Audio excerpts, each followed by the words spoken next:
The house had been in my family for generations. A crumbling Victorian mansion on the edge of town.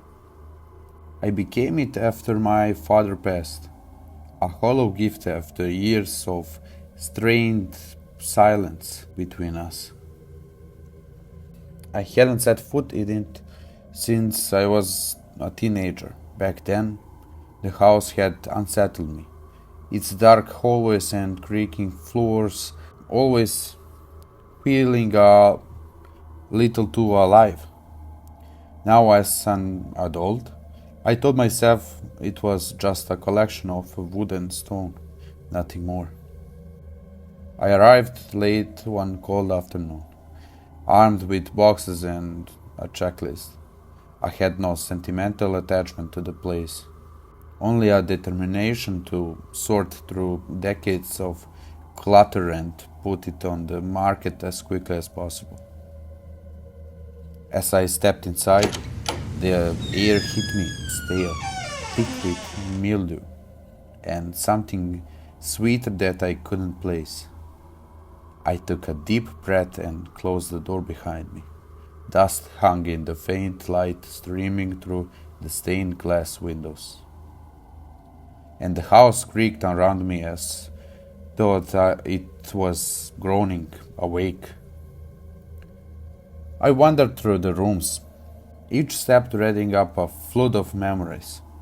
There was the dining room with its towering oak table where my parents used to argue. The sitting room where I'd spent hours staring into the fireplace as a child, trying to ignore the sense of unease that always crept over me in this house. But it was the attic that truly pulled at my attention. I almost didn't notice the door at first, tucked away at the end of narrow hallway on the third floor. It was heavy, made of dark wood with brass knob that gleamed faintly in the dim light. I reached for the handle out of instinct, but it didn't budge. It was locked. That surprised me. I didn't remember it ever being locked before. I searched the house for a key and found it in my father's old desk, tucked in the envelope marked with my name. There was no note, no explanation, just the cold weight of the key in my hand.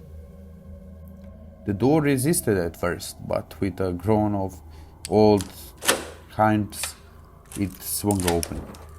A rush of cold air greeted me, colder than the rest of the house. The attic was vast, its wooden beams arching high above a sea of forgotten relics.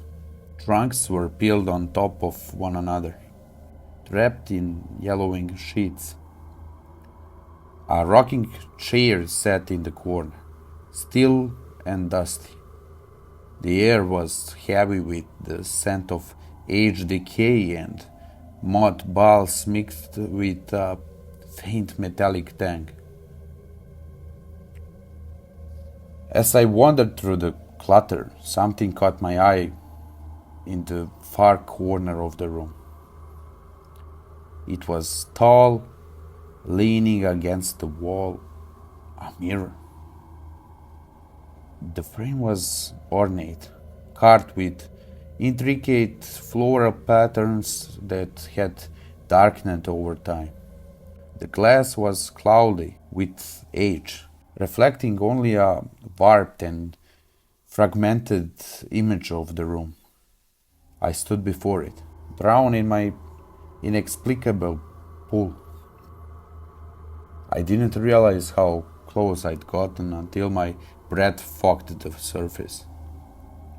My reflection stared back at me, but there was something off about it. It moved slightly, not much, just a flicker, like the shift of a shadow. But it was enough to send a chill down my spine. I turned quickly, scanning the attic, but nothing was there.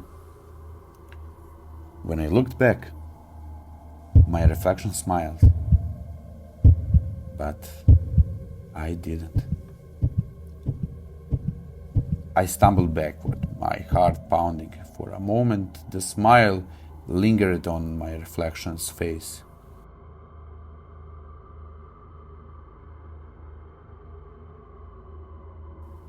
Even as mine remained frozen in shock. Then, slowly it faded, my reflection returning to its normal state. I told myself it was a trick of the light, the warped glass playing games with my mind. But deep down, I knew better. I should have left then and there, but I didn't. Something about the mirror rooted me in place. I couldn't stop staring at it. My hands clammy, my breath shallow. Then my reflection tilted its head. It wasn't a natural movement. It was slow, deliberate, and slightly wrong, like the joints weren't moving quite the way they should. I didn't move. My body was frozen, but the reflection wasn't. And then it stepped forward. I screamed, stumbling back into a stack of boxes. The sound had echoed through the attic, breaking whatever spell the mirror had over me. I turned and ran, my feet clattering down the stairs. I slammed the attic door shut behind me and locked it, my hands shaking as I twisted the key. I leaned against the door, gasping for breath. The house was silent, save for the pounding of my own heart. I convinced myself somehow that it was exhaustion, that the day's stress had gotten to me. But that night, as I lay in bed, the silence of the house pressed down on me like a weight. Then I heard the footsteps. They started faint, slow and deliberate, coming from above. At first, I thought it was the creaking of the old house, but they grew louder, moving down the attic stairs. I pulled the blankets up to my chin, my entire body shaking in fear. The footsteps reached the hallway, stopping just outside my bedroom door. I held my breath. 3 sharp raps echoed through the room, each one sending a shockwave of terror through my body. I didn't move. I couldn't. The door cracked open, inch by inch, the sound dragging out in the darkness. The air grew colder, the temperature going down until I could see my breath. And then I heard it, a whisper, soft and chilling. Let me out. It was my voice. My blood ran cold. I squeezed my eyes shut, trembling under the covers, hoping, praying that it was just a dream. But I could feel something in the room with me, its presence heavy and oppressive. I don't remember falling asleep, but when I woke the next morning, the door was shut and the house was silent. Everything went normal. I packed my bags and left that day, vowing never to return. But the mirror, it didn't let me go. Even now in my apartment miles away, I catch glimpses of it in reflections. In the bathroom mirror, the black screen of my television, even the glass of a shop window.